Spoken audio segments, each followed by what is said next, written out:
God oftentimes speaks to us most through the crucible moments of our life and our journey. That happened for me when my parents were divorced at 10 years of age.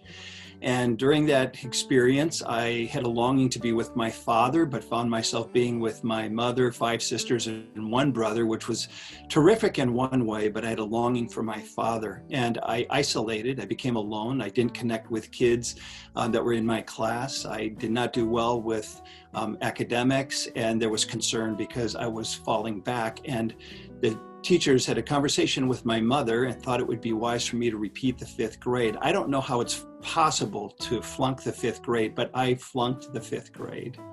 And in the midst of that, Mrs. Graves, my fifth grade teacher the second time around, made me president of the class, and I had no credentials for presidency in the least.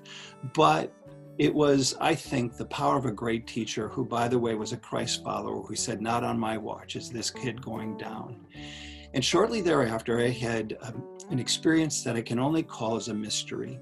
I did not grow up in a Christian home, and the ways of the Lord were not taught to me in my youth. But I had an experience where I felt an overwhelming presence of the Lord, and a prompting that I had the sense was saying to me, "All is well." I didn't hear an audible voice, just that all is well. It's going to be okay.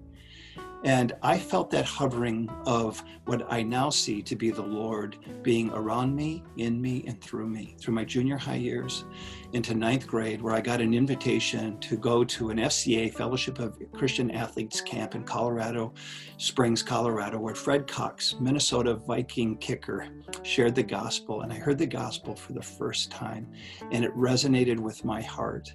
And I continued through high school with some general belief of Christianity and acknowledgement that God was God and Jesus was Lord, but through a family, and particularly a girl that I was dating and her family, the father of this girl, they invited me over to dinner. And at that dinner experience, he opened up the Bible and held hands for all of us who were around that dinner table. And growing up with 7 kids, my mom had food in a crock pot. We just didn't have the opportunity to have table conversations like this. And I thought to myself, this is family. That mother and father, the girl that I was dating, influenced me to understanding that you can have a personal relationship with Jesus Christ. This is what I use these days. When I was 18 years of age, I came to understand that to be a Christ follower means taking the hands off the steering wheel of your life, sliding over, and letting the Lord direct your path.